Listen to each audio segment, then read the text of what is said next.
Good evening, and welcome to our second conversation of Diversity Matters, an ongoing online initiative, a series of conversations addressing diversity.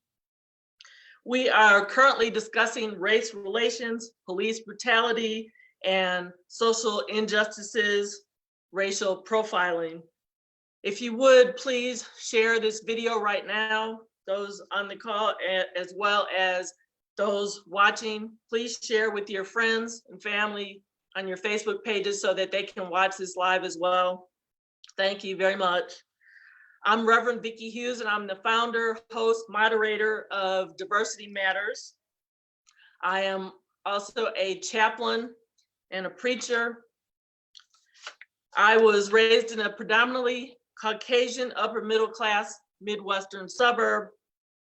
I grew up in the Milwaukee, Wisconsin area, and after graduating from high school, I went directly from there to a historically Black college, prestigious Black college called Spelman College in Atlanta, Georgia.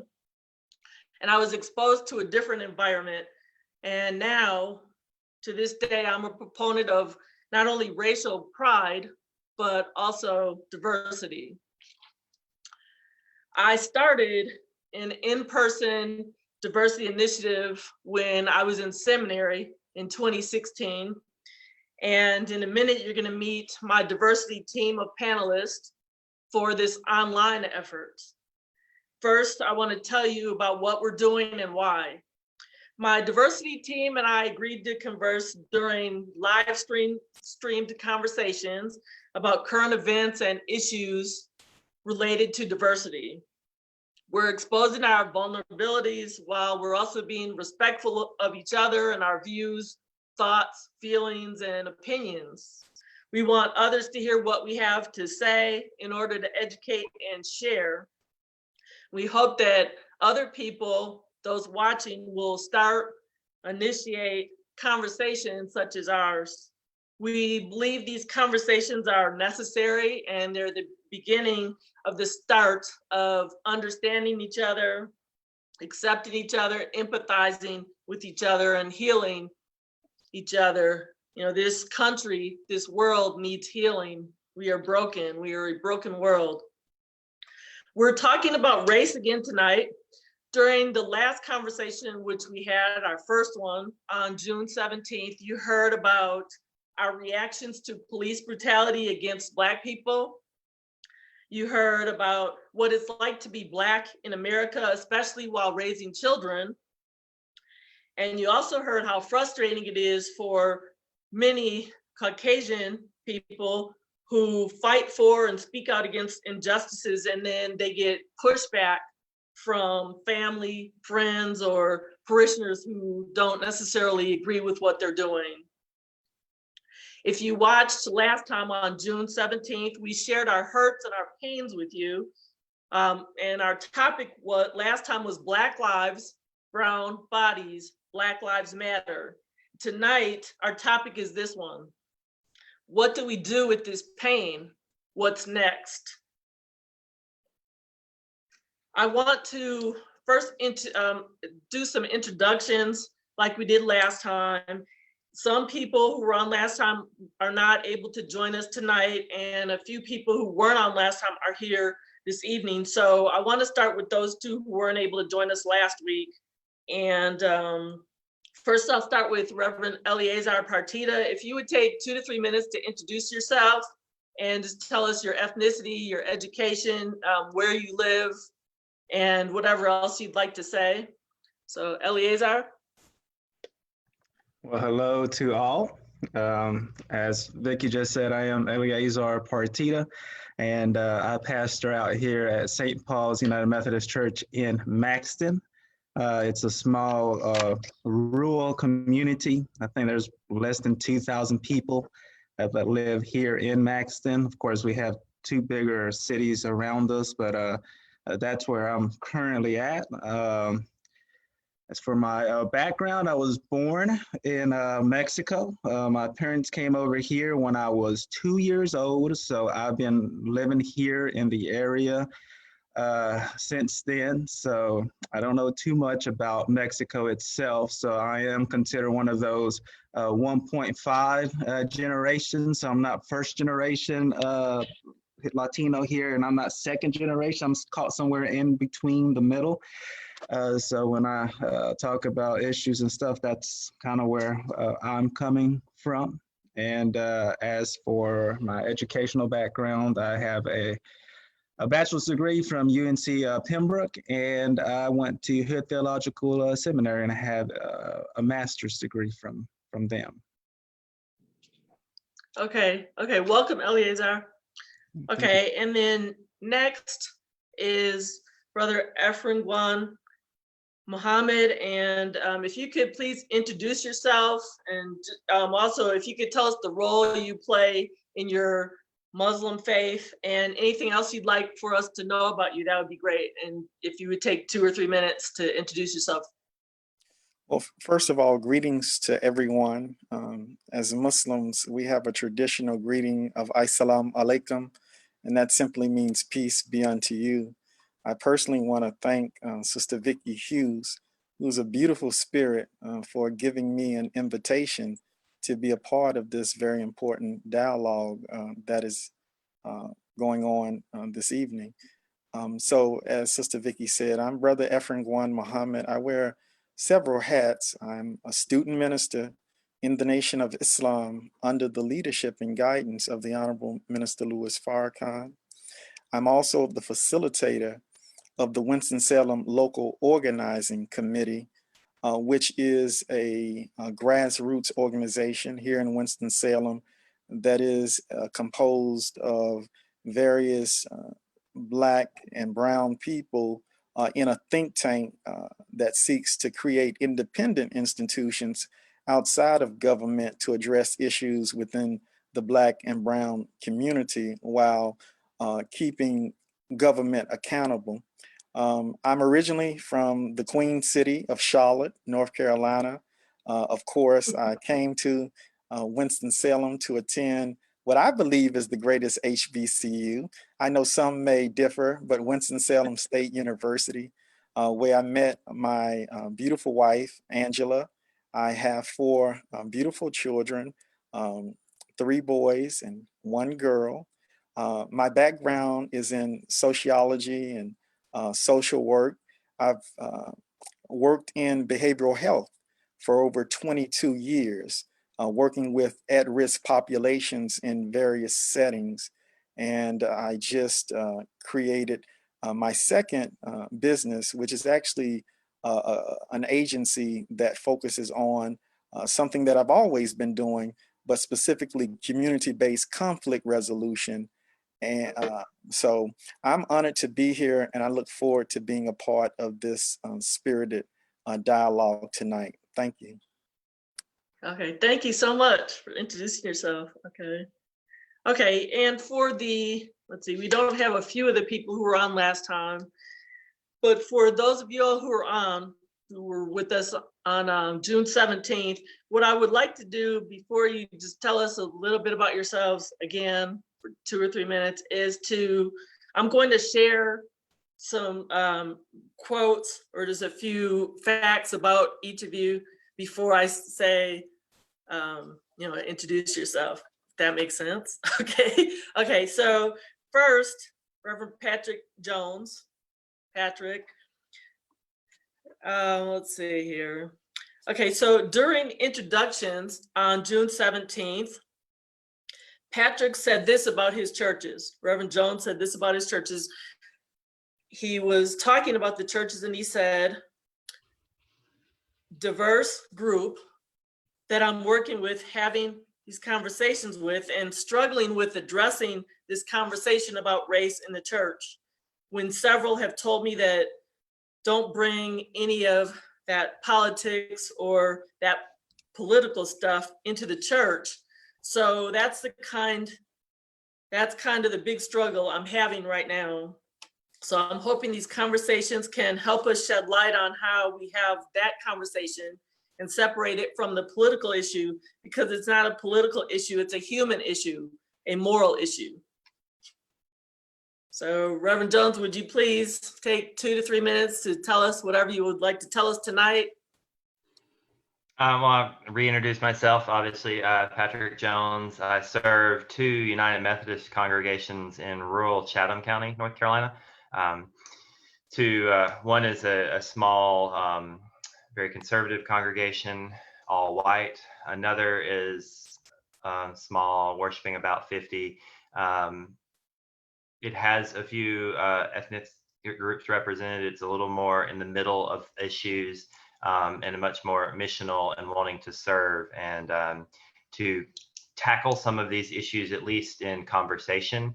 Our big tackling issue is the notion that they think we can educate it away. Let's just do one more book study. Let's just do one more scholarly thought about it, and we'll have educated ourselves and we'll become alert. But to take it beyond the educational aspect of it to action is where we're driving the things now, I believe, is the direction where hopefully the Spirit is leading us. It's about all for introduction, I believe. Okay, thank you, Patrick. Okay. And let's see, it's Tangela. Tangela?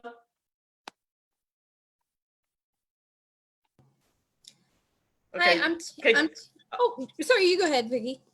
Oh, okay, I'm sorry. Okay, actually, I don't need to say the names first. Okay, so during introductions, before our last conversation, she said, and I'm talking about on June 17th, we introduced ourselves before the discussion started. So she said, I had and still have family members that fly the Confederate flag and do other things that are really troubling to me.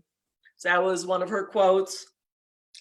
And I just want to say about her that she became one of a few white students at a historically Black seminary, the one that she and I both graduated from, Hood Theological Seminary in Salisbury, North Carolina. So Tangela, would you please introduce yourself? Take about 2 or 3 minutes. Absolutely. Good evening. I'm Tangela Cameron. I am Christian, United Methodist. I am born and raised in North Carolina, currently in China Grove, North Carolina. I have a Bachelor of Arts in Elementary Education and a Master of Divinity from Hood Theological Seminary, as Vicky shared. I currently serve as a hospice chaplain. So I am honored to be a part of these conversations, to be able to, as Patrick said in his introduction, our hope in these conversations for all of us is to move beyond the education. We're all doing education, but finding out what we can do with what we learn and what we know. And I'm happy to be here. Okay, thank you, Tangela. Let's see, I don't think Rose is on. Let's see. Okay, it doesn't look like Rose is on tonight. Okay, so we're missing Bennett and Rosa.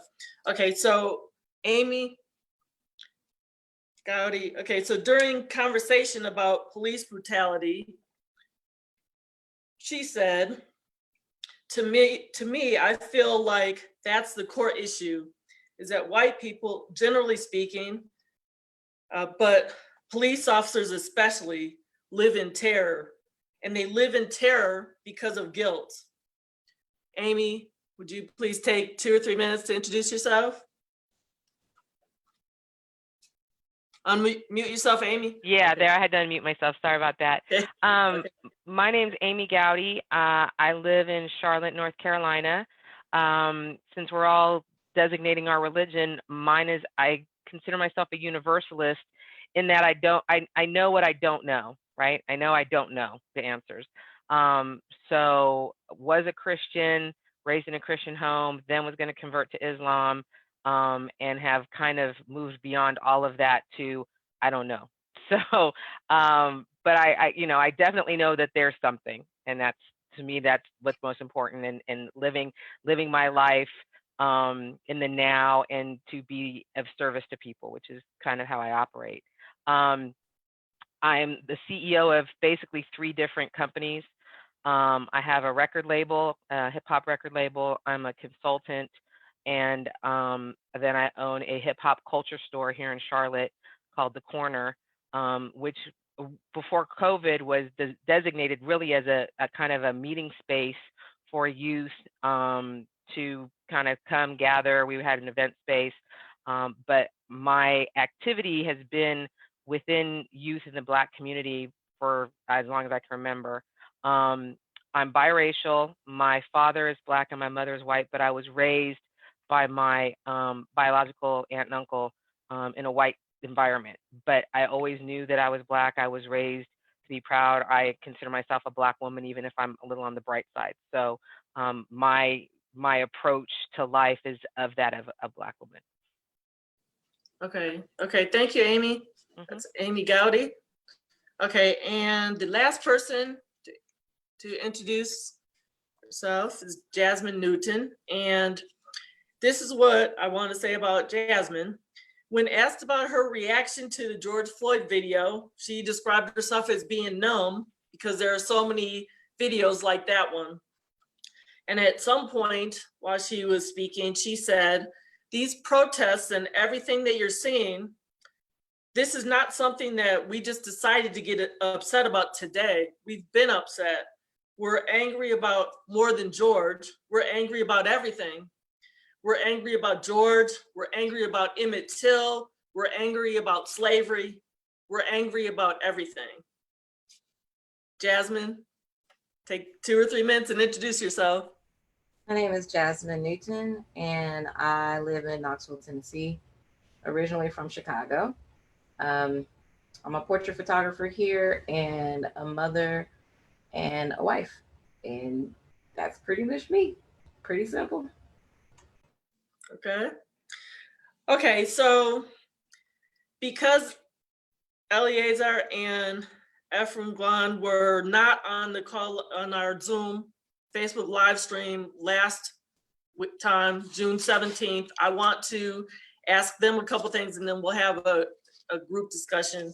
So Eleazar, I wanted to ask you, as a minority male in the US, what was your reaction? What were your thoughts when you saw the video of George Floyd's murder on the news? Unmute yourself. Yeah. Well, it was hard watching the video. I mean, I didn't watch it on the news. I started hearing all these comments on Facebook about something that was happening, something that's going on. And at first, my first initial thought was, oh no, not again. Not again. Right. And I didn't want to play it. I mean, I just knew where it was headed. I just didn't want to watch it, but I ended up going online and finding the video, and I did watch it, and it was just horrific to see what was going on and to just see it happen in broad daylight. I mean, nothing was hidden. People, I mean, it just happened, and it was just very horrific to see. And I guess as somebody else said, as I was watching last week, I mean, it's something that we know about, something that minorities know that happens. And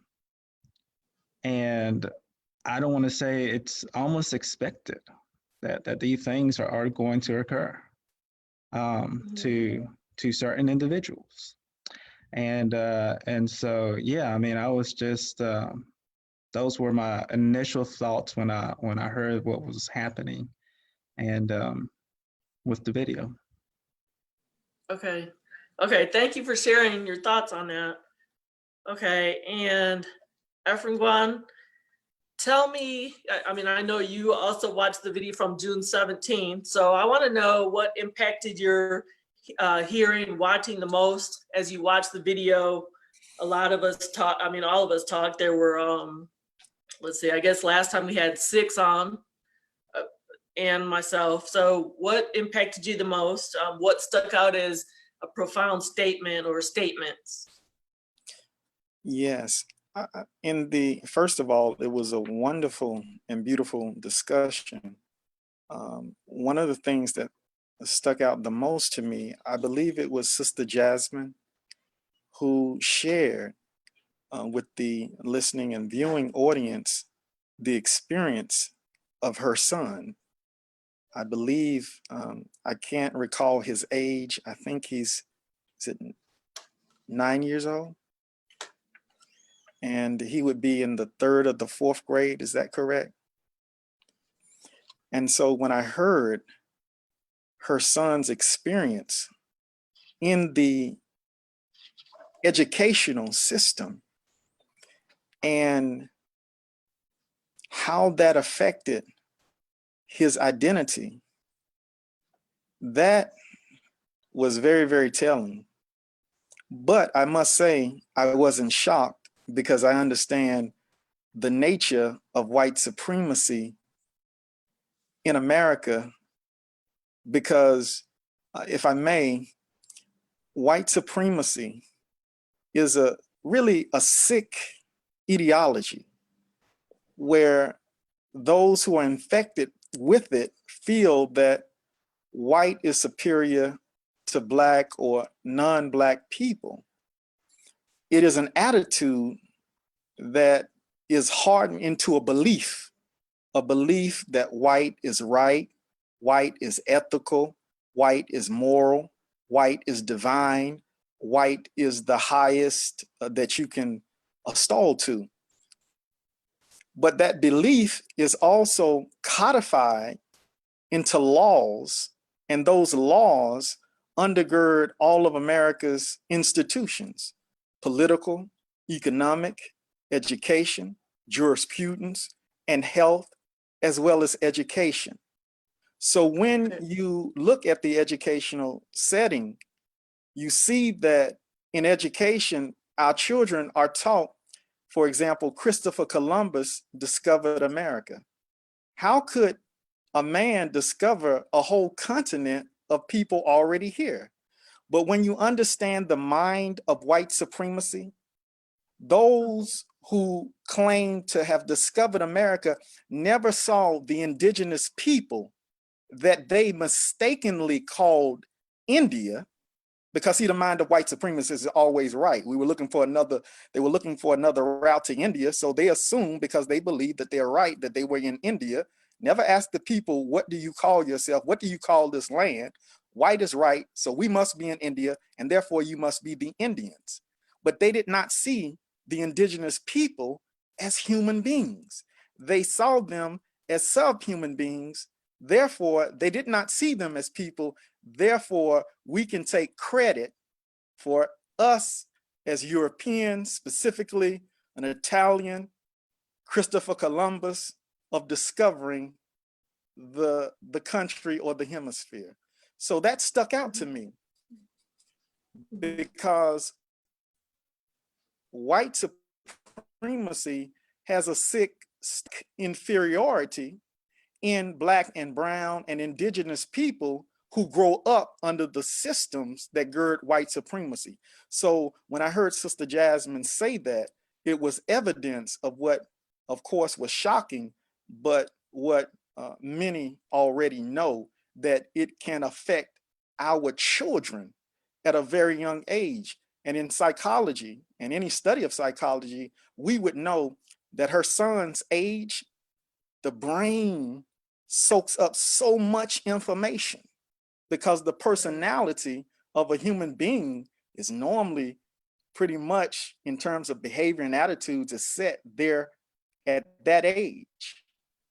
And that is also an age and a grade that we see many Black and brown children enter the school to prison pipeline, because if they internalize white supremacy, then they will never see the value and their ability to achieve in that, what we would say is a killing field for Black and brown children. So that stuck out to me the most. Okay, thank you for sharing that. Let's see, Jasmine, do you want to say anything? You're on mute, but do you want to respond? As far as responding to what my son has said?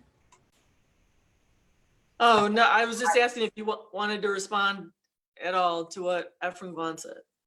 As far as what children go through in schools, and I can only speak for my son, you know, I feel like I really believe in having conversations at home. You know, when I was a kid, when my brother was a kid, you know, it didn't matter what we learned at school. Once we came home, you know, my mother was very involved in asking us, what was it that you learned? And if she found something that wasn't uh, what she deemed as correct, or what she deemed as okay, that you didn't get the full story, she taught us our Black history. She taught us what the full story was, even outside of Black history. She would take us to libraries, or she would get us books, or she would make us write book reports, which I hated. But, you know, it was because of her mainly making sure to tell me the whole story that I know so much that many people don't know. Many people are surprised to find out everything from the fact that, you know, Sally Hemings was not, you know, in some love affair with Thomas Jefferson, or Black Wall Street, or, you know, there's so many things that we are told, or that are sort of whitewashed. And my mother made sure to tell me. So, you know, I try to do the same thing with my son. When he lets me know that there are things that he's dealing with, you know, I try to talk it out with him.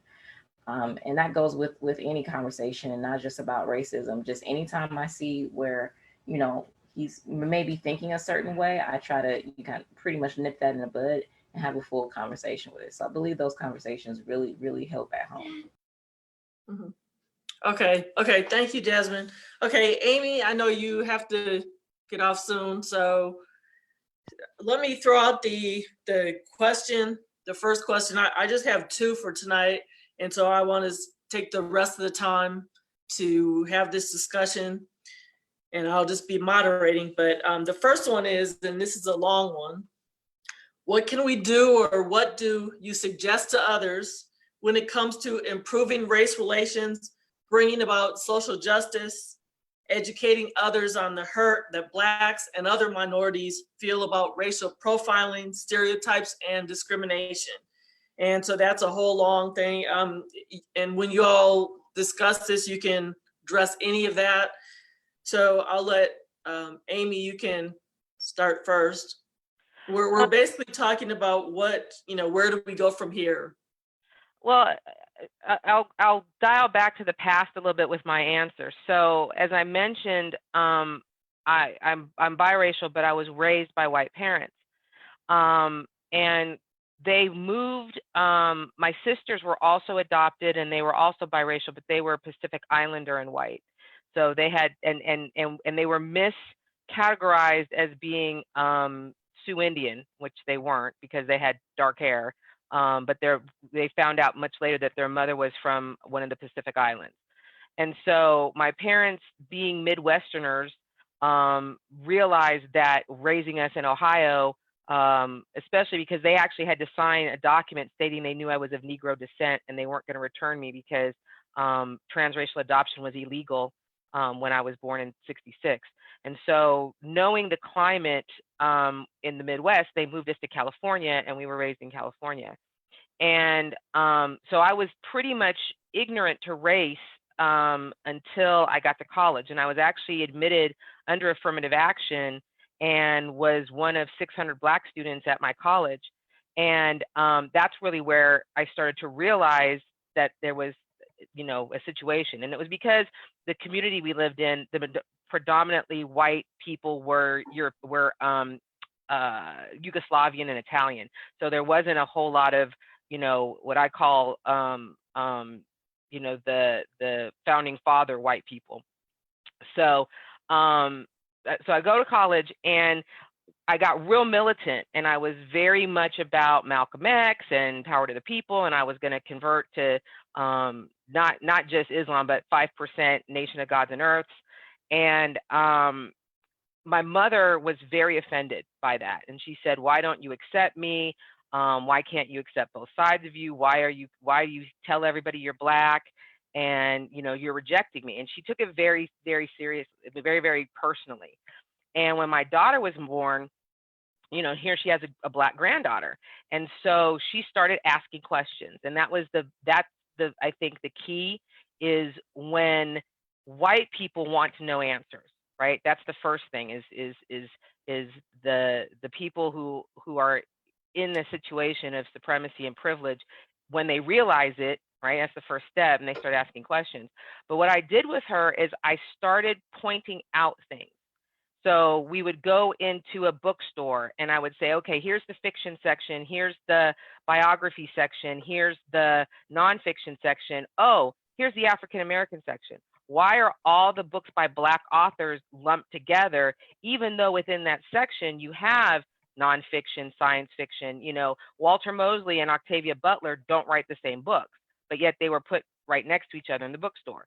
Or going into the Hallmark store, and you see all these birthday cards and thank you cards and congratulation cards with white images on them. And then there's the mahogany section, and there's some Black folks on the mahogany cards, and they're real like you go girl type topics on the cards. We watched the movie White Man's Burden, which is not a great film from a film perspective, but it's a flip on, you know, Sidney Poitier plays the president and John Travolta plays. So it's basically a race flip movie. And so I just started pointing out to her things like, look at this, look at these commercials, look at what's being portrayed to us. Look at, you know, things like, oh, it's Black on Black crime when a Black person kills another Black person, but if a white person kills another white person, it's not.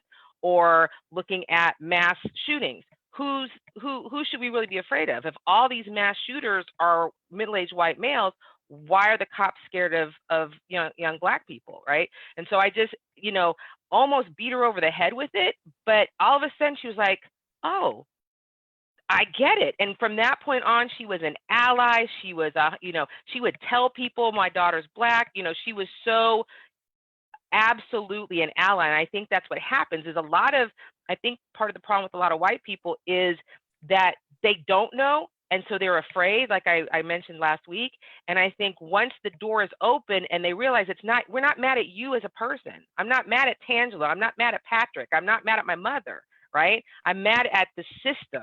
And I think that once, you know, they take themselves out of the guilt of being a part of the system and they start looking and seeing those very subtle dog whistle kinds of things, that's when the conversation can happen. And that's when you can start doing the education. Okay, Tangela, do you want to say anything this time? If so, unmute yourself. You're muted, I think. Hey, okay.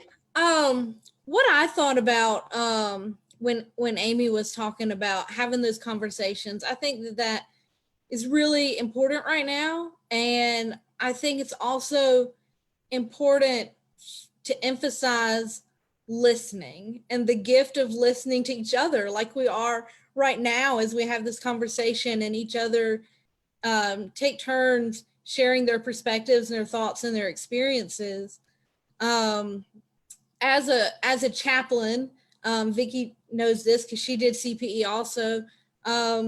It's beat into us in a lot of ways to listen to people, Absolutely.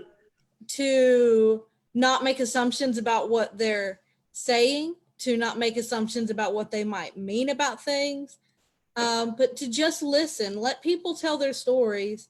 And if you need more details, ask for more details appropriately, but to not assume things, because I think the thing that I encounter that is frustrating for me is if we're in a situation where someone shares their story, okay, you know, someone says, this encounter happened to me. We need to be willing to listen to what someone else is saying, and to really hear that, and to not, the thing that really bothers me the most is to not discredit someone's story, to not be like, oh no, that didn't happen, or oh no, there's no way that could have happened, because how do I know? You know, how do I know what happened to Amy or anybody? Right. And I know that that's frustrating for me, because sometimes I see that, You know, somebody might say something and someone else would be like, there's no way that happened. It's like, how do we know?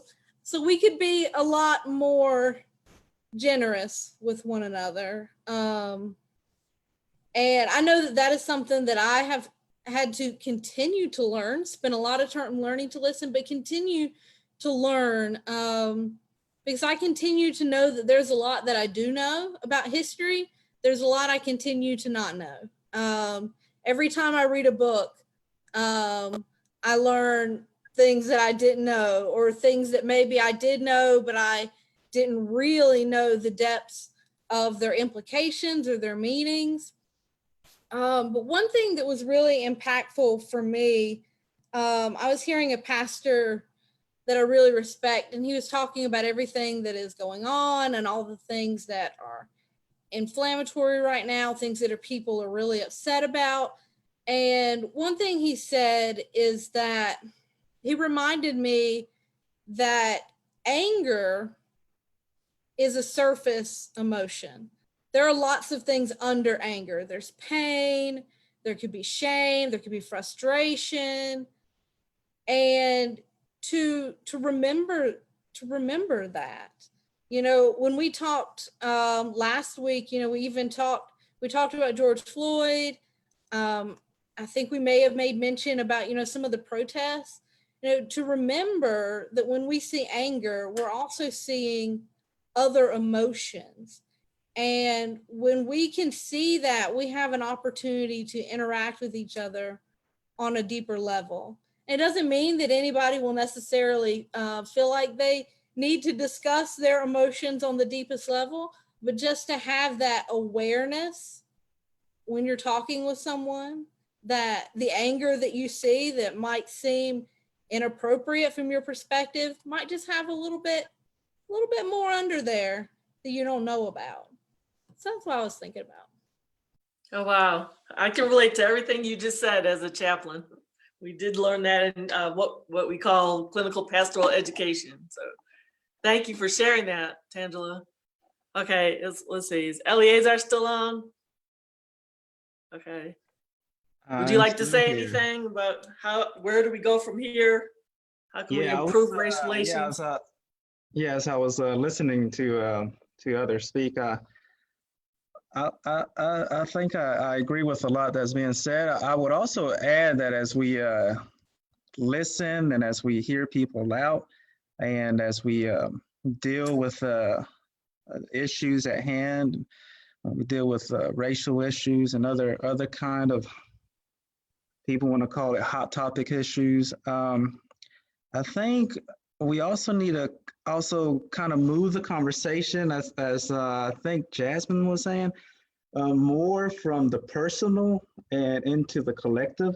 Because I think a lot of times when we talk about these issues, the first thing that people is going to say is, well, I'm not racist, and I've never done anything, and I didn't, and they might be right.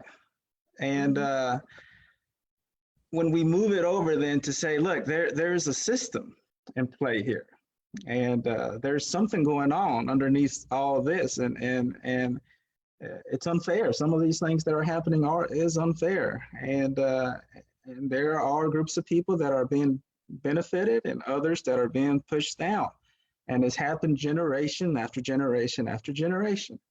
And if we can move that conversation more into saying, well, let's look at it as a whole, you know, let's see what part you have played in the whole. Just remaining silent, you're playing into it. When you don't speak up, you're playing into this. And when you benefit from it, you're playing into it. And so when we can move that conversation a little bit that way, I think that it can also be beneficial. Because the first thing is, anytime I have this conversation, first thing people say, well, I'm not, you know, me personally. And so, yeah, I always try to move the conversation more into a whole. Let's just talk about what's really going on as a whole system. And so that seems to help a little bit. Another thing that I really like to do as a pastor, especially if I just feel somebody is just having an issue with I don't know, with Black people or with Hispanics or with homeless people or whatever the group is. I don't try to push them too much, but what I do is find opportunities for them to be involved in ministry with those people. Because you can hate a group of people, but it's a lot harder to hate a particular person that's found in Right. a group. And so if I can push you into being in ministry with that, with whoever it is that you're, whatever particular group it is that you're having a problem with, then I think we can make some steps in towards the right direction. Because it's so easy to talk about Mexicans in general. Man, but it's a little bit harder to talk about Pastor Eleazar. and so Right. yeah, I'm trying to push people into making those connections right there. And that seems to lead this conversation or lead people into the right direction, at least in my experience and context. Okay. Okay. Thank you, Eleazar. Is Efren Kwan still on? Yes. Okay. Would you address, I know well, you heard what Reverend Patrick Jones said last time on June 17th. And I wanted to see if you would address, he talked about this at his church. He's trying to get them to see that race relations is a moral issue, a human issue. So would you address him and just maybe what your thoughts are? And then if Reverend Patrick Jones, if you would respond to what he's saying.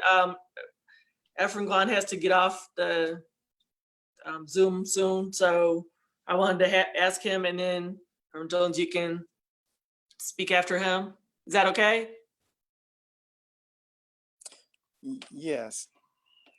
You know, as I stated, I grew up on the west side of Charlotte, and I actually attended a church there, Shiloh Baptist Church. And I remember being in Sunday school, I had to stand up before that Sunday school lesson and quote John 8:32. Ye shall know the truth, and the truth shall set you free. Humanity, Black, brown, white, Asian, Hispanic, all people need to really be set free. The truth is what we need, and we cannot be afraid to tell the truth. The scripture again says, from one blood came all people. That's true. Mitochondrial biologists studying mitochondrial DNA took samples of DNA from people all over the planet. And what they found was that all people, in fact, do come from one bloodline. That bloodline was a Black woman living on the continent of Africa 150,000 years ago. So we have to tell the truth. And the truth, irregardless to circumstances, irregardless to feelings, even though we want to have sensibilities to feeling, but we have to tell the truth.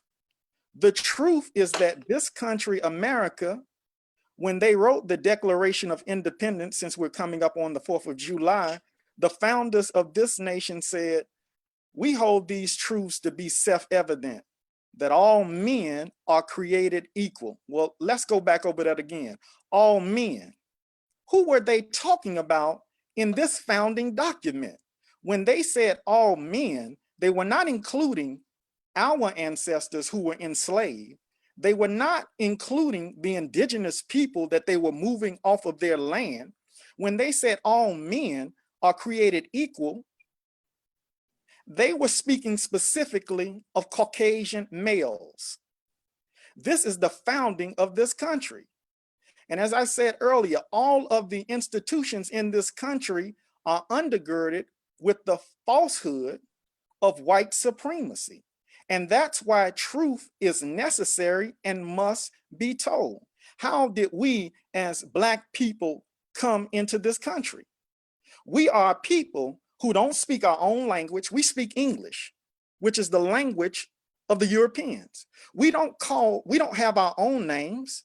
We carry the names of our slave masters. So as we're taking down the symbols of slavery, changing names on high schools of Confederate soldiers, this is a reality. Many of us who are Black people, and we wear the scars of that with us today. My eyes are not this color green and my hair is not this texture on accident.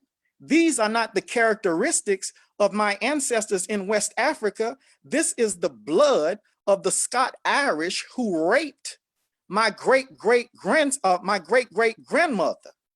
So we have to tell the truth, and it is that truth that will begin to set people free. We have to stop placating, because really we don't have a lot of time right now, because America is unraveling as we are on this Zoom call. Excuse my passion. I'm not upset. I'm just a passionate person. So I would say, as I conclude, that we have to tell the truth. The question is, can we accept the truth? Black people are the original people on the planet. Now, what does that do to the mind of someone suffering from white supremacy? Whether that mind is in a Black person, brown person, indigenous person, because we've all been affected by this sickness.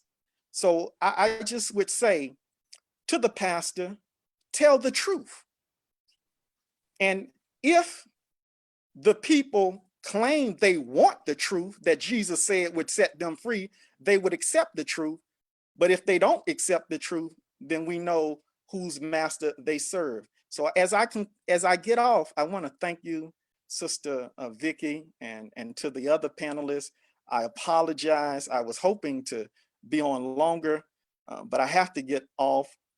But I would love to invite you and your panelists and your listening audience on July 4th, this Saturday. My teacher and spiritual guide, the Honorable Minister Louis Farrakhan, has a message for the entire world.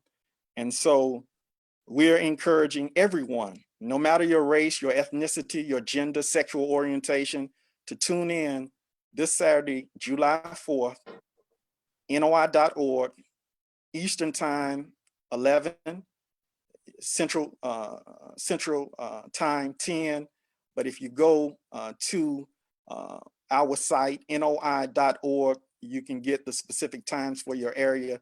But I thank you, and I just would encourage you to listen, if you have the time, to what the Honorable Minister Louis Farrakhan has to say, and then you can judge him and what he says for yourself. I thank you all. It's been an honor being with you, and I pray that everyone continues to have a blessed evening. Thank you, Sister Vicky. Thank you, Efren. Have a good night. Okay, so he's leaving. Is Amy still on? I mean, she had to get off too. Okay. Okay, so Amy and Efren are gone. So excuse me, everyone. I was trying to kind of guide the conversation because I knew two people had to jump off, but now it's just free reign. Whatever you all want to say, whoever wants to talk, y'all can converse with each other. It looks like Tangela, Patrick, Jasmine, Eleazar are the four on, right? Am I correct? Mm-hmm. Okay, so you all, you can continue the conversation. It's about 9:25. So, just where do we go from here? How can we improve race relations, bring about social justice, educating others on the hurt that Blacks and other minorities feel about racial profiling, stereotypes, and discrimination? I know Reverend Patrick Jones, you just heard from Brother Efren. So, if you want to say anything, you can. I think you're unmuted. So, and anybody else can comment. I'm responding to that notion of, yes, we're called to speak the truth and tell the truth. But as a pastor in the Methodist context, where you don't necessarily know the congregation you're being sent to, you have to learn them. and learn their context from where they are and create space to hear them. Because to come in as the spiritual leader and club them over the head and say, this is the truth, they're going to go, well, that's not the truth I heard from this person. Does that make the truth that my grandmother told me a lie now? And so you have to create space for them to see and recognize and hear stories, and to understand how they've gotten to the context they're in, and maybe to start drawing out questions themselves. For an all-white congregation that doesn't really want to embrace the race issue, for me in that context, it's kind of like just putting that story in front of them repeatedly and reminding them. They'll go, okay, yeah, the science says we come from Africa, but we have improved and we are better now, is what's going to follow suit eventually. So for me, it's all about creating space for them to share their stories and to put them in ministry with, as Eleazar was saying, to put a face to a story, to a name, to a situation, and get them to engage it in that manner. Because when you do say, yeah, they're right, they'll say, I'm not racist. And it's like, we're not coming at you.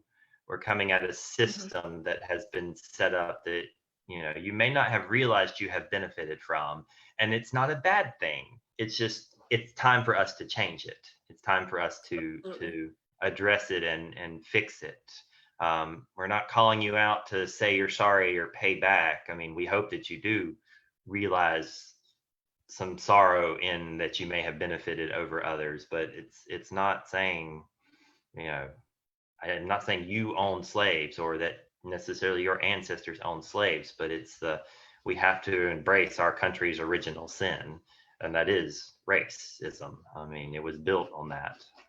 So that would be kind of my context. Yes, we preach the truth, but we have to make them open to hearing the truth from God and not from a person of color or a person of, not in that setting.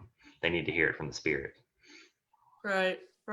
Well, Reverend Jones, I just wanted to ask you, your second church where you said you do have some minorities. How many minority members do you have versus the entire congregation? Oh, it's 2 or 3. And okay. This is going to sound somewhat bad. It's an interracial couple. She is from the Congo, so she is from the continent, and so she gets embraced a little bit differently than an African American because she is first generation from the continent, and they have 3 children together, so they're interracial children. Okay. They're received differently than others. So. Okay. I mean, I've seen and experienced that in all my years on this earth. Well, as an adult, I should say. I've experienced that too. Africans, are treated differently than African Americans when they come over here. Okay, anybody else have comments? Hey, Vicky, I'd like to lift up a question to the group, if I may. That's fine. One of my friends is watching live, and she left a comment on my stream she said, I noticed that several of you are leaders of churches, leaders in the faith. And she said, have there been discussions around how faith has been connected with and perpetuated racism and racial divide, from missionaries to crusades to how it continues to exist in congregations, and how, Patrick has already kind of started the talking about a little bit about how we can move with that, but how can we create education and address those particular issues? Okay. Eleazar, do you want to start answering that one?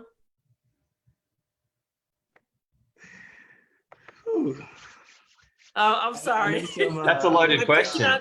Am I picking on certain people? Yes, that is a really, really good question. And I don't know.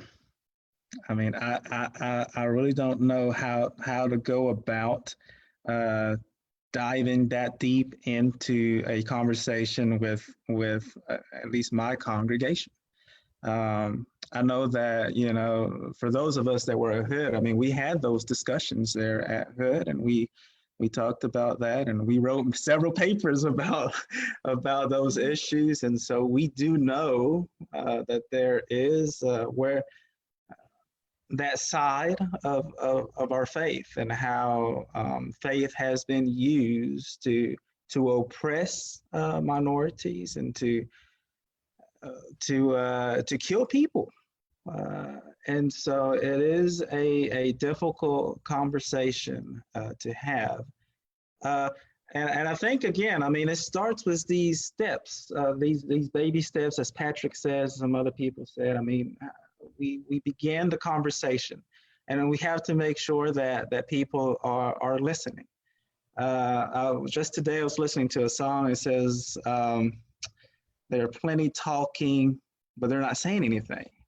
And there are plenty hearing, and they're not hearing anything. And so we got to get to a place where we're actually hearing what people have to say, and hearing these stories, and hearing where people are coming from. And we have to get to a place where we can be open and accepting about our past, and where we're coming from, and what has happened. And I think when we start having those conversations, then we can maybe dive into these deeper issues that our faith does share. And so baby steps. Okay. Okay, let's hear from a non-ministerial person. It looks like all of us are in ministry except for Jasmine. So Jasmine, do you have any comments for us? We want to learn from you. So it's really hard to answer that question, because I'm a person that pretty much steers away from church. Okay. Not because I don't believe in God. I very much believe in God. I don't like to call myself a Christian, but I am one.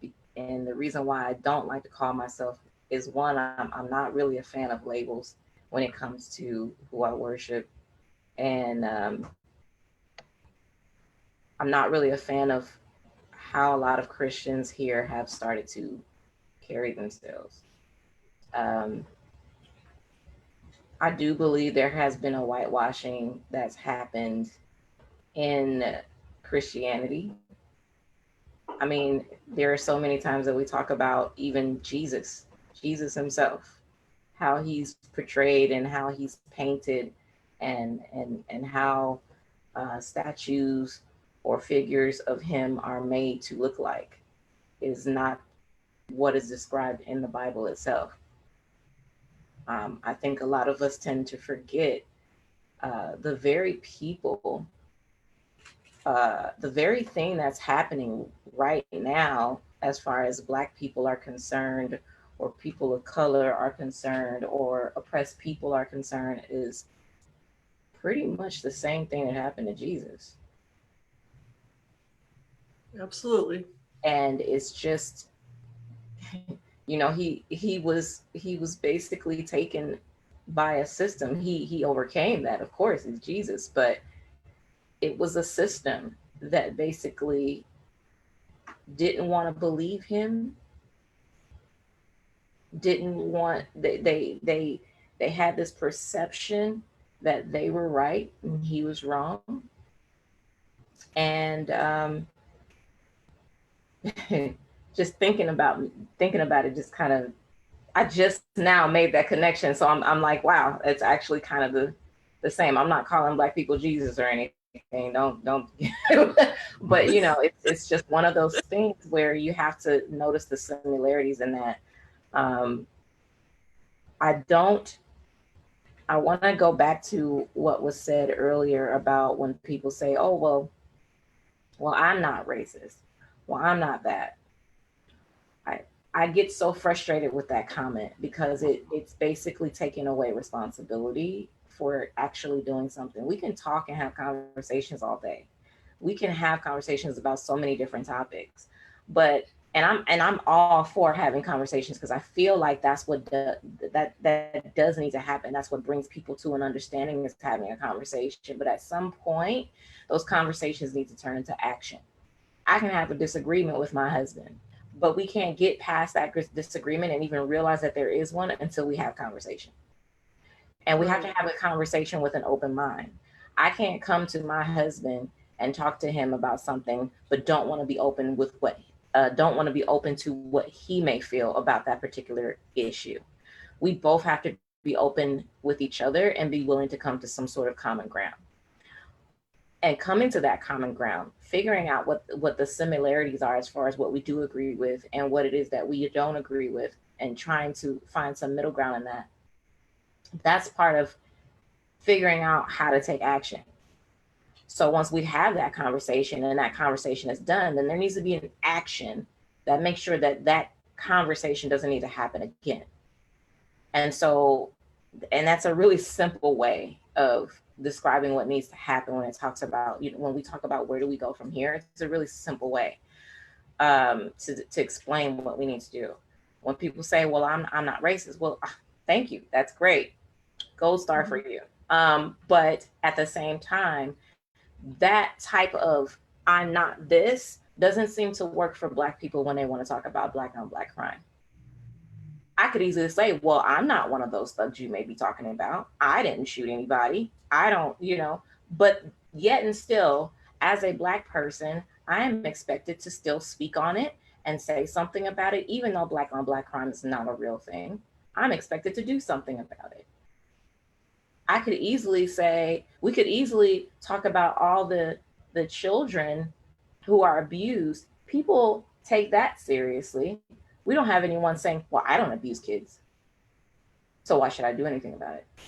People are really wanting to take care of kids. They're wanting to make sure kids don't get, abused. When we talk about women who are getting kidnapped, you see stuff online on Facebook passed around all the time. Repost this. There's something that happened at a Walmart. Make sure you hold your keys like this when you go to the car. There's little tips and things that are shared across social media. You don't hear anyone saying, well, I didn't kidnap any women today. I don't kidnap women. That same thing is not said with other problems. So why, when it comes to this issue, why, when it comes to us saying that this is a problem and has been a problem, and there's plenty of evidence that it's a problem, that's the response has to be, well, I'm not like that. It doesn't negate the responsibility and actually taking action and doing something about it. Even if it's something as simple as learning, asking, educating yourself, and saying, hey, I'm going to start talking to my circle. Even something as small as that, I'm going to start talking to my circle, the circle that I know we are very close, and explain to them why this is important. And you can change minds just like that. I have talks all the time, just like this. And people are always like, oh my God, I didn't know. And then next thing you know, they feel differently. Some don't. Some minds you can't change. You can't change everybody. Harriet Tubman said that. If I couldn't free all of them, but it's just one of those things that gets to me. I just wanted to say that. Okay. It looks like we may have lost. Oh, Tangela's back. Okay. It looks like we lost her at first. Okay. Reverend Patrick Jones, would you like to make any comments right now, or? I mean, yeah, that makes sense. And I have also come to that conclusion of the Black and brown and people of color right now are kind of in the same situation Jesus was in. A system has put them in a situation where they're being tossed out or, destroyed. And to speak that into my congregation would be to ask for a move in the Methodist world, essentially. But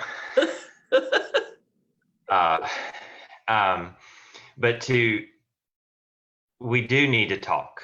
And it's kind of this model of AA, people say, I'm not a racist. And so they feel like they don't have to do anything.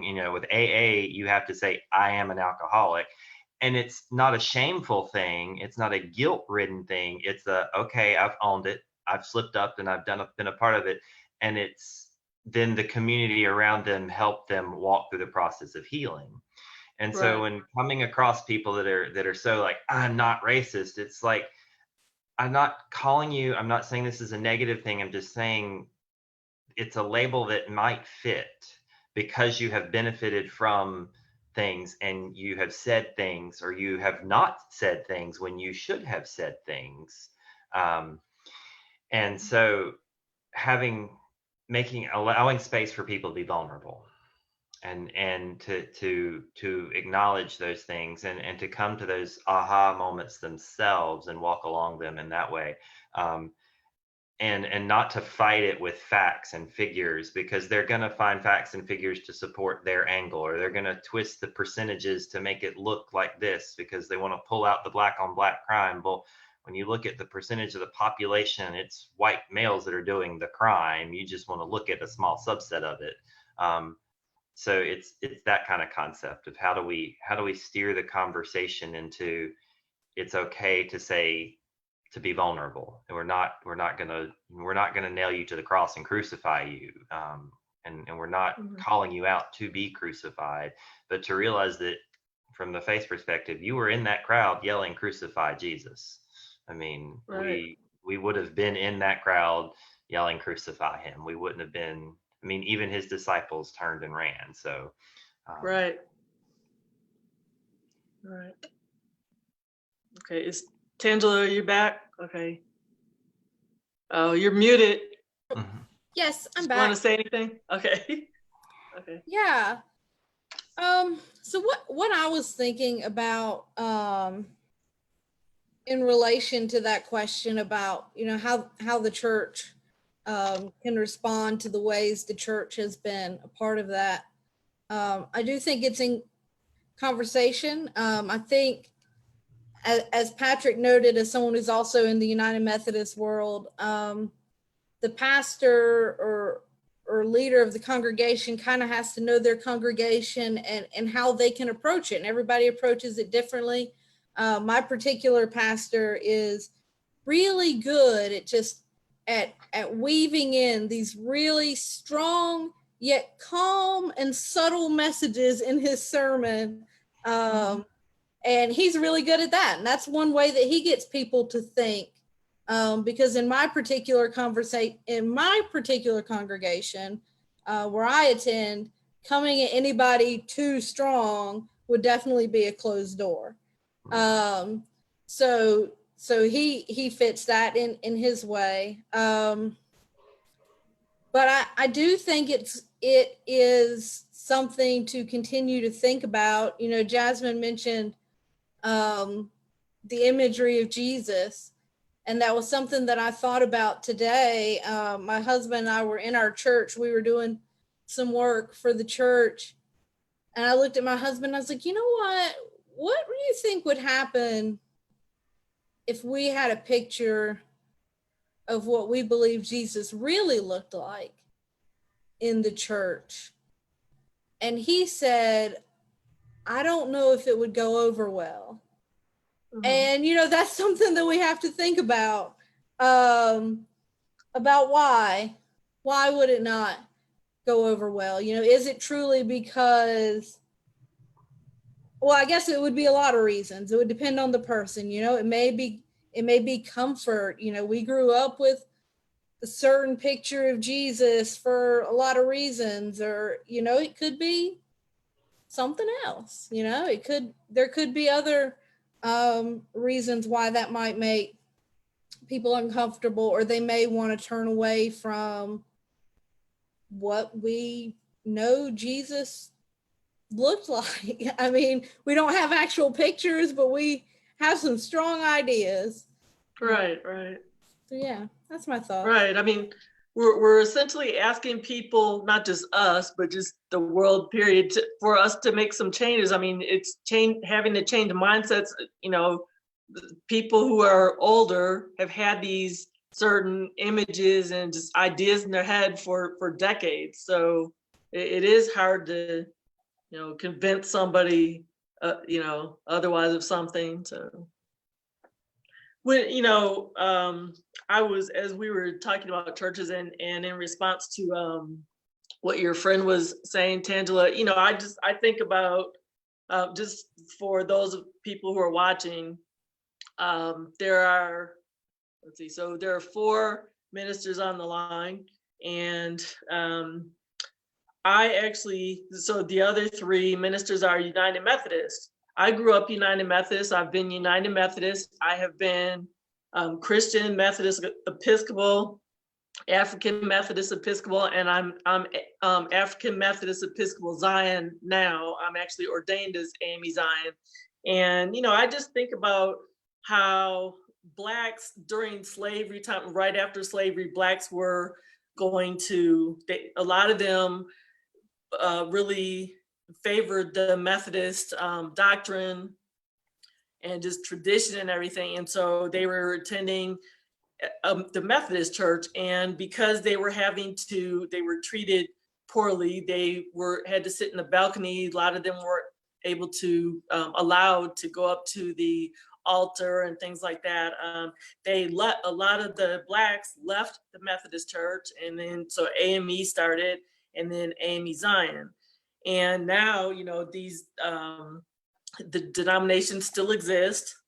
And at a lot of the United Methodist churches, you see, you know, a lot of them are predominantly white or all white. And I just, you know, I hope, I mean, I'm saying this as a Methodist person talking to my, you know, brothers and sisters who are Methodist also. I hope that one day we all have integrated churches, and, you know, we won't have Black churches or white churches. And I know that happens in other denominations as well. Sometimes you go to a missionary Baptist church and everybody's Black, you know, with Lutheran, Presbyterian, Episcopal. A lot of times they're all white or predominantly white. And I just hope that one day, I don't know when, but I hope that one day we will see integrated churches, period, all over the land. That's all I wanted to say. Does anybody have any comments? Any other comments about anything that's been said so far? Well, it hasn't been said, I don't think, but I was going to kind of comment. You know, I speak about making space and doing those things. And this past Saturday, I participated with the young clergy of the North Carolina Conference of a protest on the Capitol at the Capitol building. Our bishop was there, and there was some speaking, and then we marched around the Capitol building in a prayer walk. And I just my biggest concern right now, and I'm glad to be participating in these type of conversations and to create this space. But it's like, you're going to see these institutions, especially institution of the church, do a few token things, and then nothing else happen. And another George Floyd will have to happen before they'll do a few more token things. So it's a matter of, we all have to continue this conversation, and in the strangest places too. Like, if you see something that happens that has racial tones to it of any kind, you almost have to kind of find ways to politely call it out, or to name it, or to as one of my mentor says, get your cousin. Especially for us white folks, we have to say, you probably shouldn't have said that. And it's going to be painful and uncomfortable, but until we're ready to continue the conversation over and over and over again, nothing's going to change. And then we're just going to see this pain come back again in another swell of, I mean, it just keeps happening. And it's like Eleazar said at the beginning, you see and hear George Floyd, it's, oh no, not again. So my call to the church and to my sisters and brothers of all faiths, and just carry the conversation on, don't stop. I agree. I believe when it comes to what's happening now, like I literally just now got a message from someone who was commenting on a post of mine and saying, well, what do you think about what's happened with them changing, you know, Aunt Jemima's syrup and Ben's rice and a certain area saying that they will no longer call them master bedrooms anymore. And I said, well, first of all, we didn't ask for any of that. We didn't ask for cops to be taken off the air. Mhm. We didn't ask for what we asked for specifically. Basically, just to put it real simple, there are systems and laws in place, and they were literally built to oppress. Mhm. Take those systems and laws out, replace them with systems and laws that no longer oppress. That is the simple way of putting it. Nobody said anything about cops. Nobody said anything about Paw Patrol if that happened. Nobody said anything about Aunt Jemima syrup. Nobody even asked to put Black Lives Matter on the street. And when it comes to, there's in New York, I believe, I read an article today where they said Governor Cuomo was saying, you can stop protesting. You won. We changed some things as far as how police handle things. And people are like, no, there's still things to do. There's still work to do. Just in case you haven't realized, it's not just the police being able to do a chokehold that we're protesting for. There are many layers to this, from the police to education to buying a home to the workplace to gaining capital as a Black business to, I mean, the healthcare system. There are so many things that we need to look at and literally go line by line and go, okay, what's oppressing people? Let's move it out. Let's come up with something better that doesn't oppress, and let's put that in there. That is what the protests are for. And that's why it's something that needs to keep being a conversation, keep evolving, keep making it better for everyone. And until we get real about that, yeah, it is going to be a thing where people think they can do a couple of cute things and go, oh, I did something. Oh, I added a Black person to my executive team who's handling the diversity of this company. Please. Right. Like, I don't mean to be flippant here, but I mean, that's kind of how I am. I'm a sassy person, but that's just what we need to basically stay on the conversation. And that's why I say, when people say, hey, I'm not racist, it's another way of saying, hey, I have no parts in this. And it's like, yes, you absolutely do. Because when we talk about the action, when I said there needs to be conversation and there needs to be action, well, who has the most power right now? Who has the power to make these changes right now? Those are the people that needs to make those actions. Whoever those people are, and I don't mean, I don't know about you, but a lot of them look like white people to me. That's who needs to listen and make those changes. So yes, whether you're racist or not, go right ahead and make those changes, please. And that's where I'm at with it. Okay. Does anybody else have anything to say? We have about 5 more minutes. So does anybody have anything to say before I close? I wanted to make a couple closing remarks, but does anybody else have anything?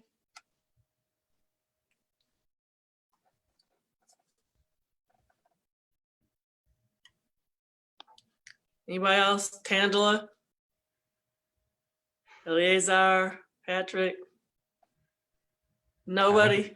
I think we've done a really good job of kind of naming it, of we have to continue the conversation and we have to not do token actions. And, you know, my reaction when they said they're taking cops and live PD off the air was like, why? What are you trying to hide? What is it that you want to hide?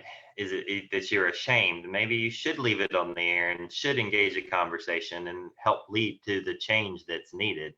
This token change something so that we can feel better about ourselves is not the answer to our problem at this point.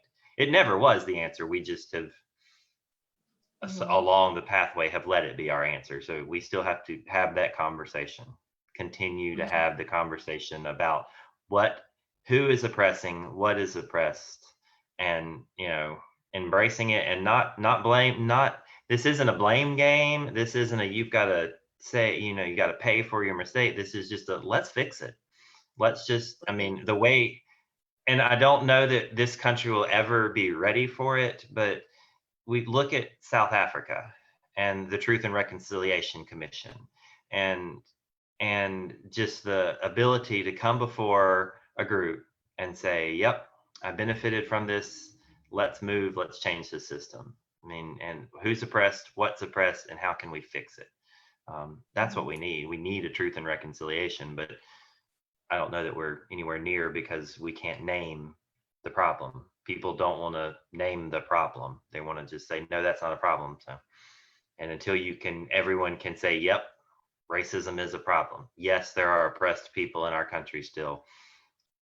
We just have to keep saying and pointing the finger and going, yep, see, there are oppressed people. And then put the magnifying glass over there and say, can you see that?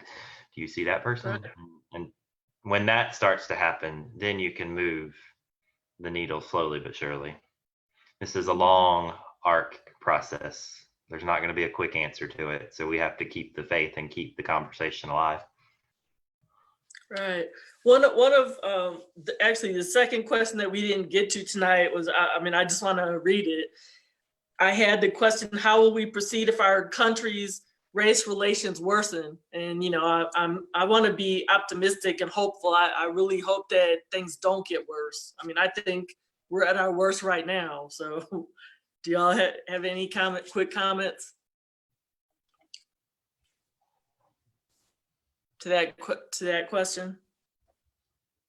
I would hope that it doesn't get worse. To me, a worse is if we had all of a sudden taken steps back and we're experiencing again what we supposedly changed through the civil rights era.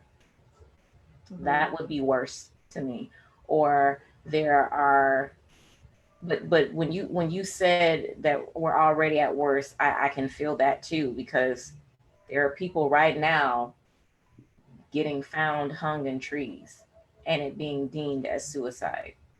Mm-hmm. Right now. All of those people are finding trees right now because they're ready to go. They pick a tree. I just, I don't believe that. And to me, that's like, ring the alarm. There's a problem here. There's something happening. Y'all not saying it. Y'all not paying attention. Y'all don't want to see it. What do we do? I don't know as far as if it can get worse than this, what we can do.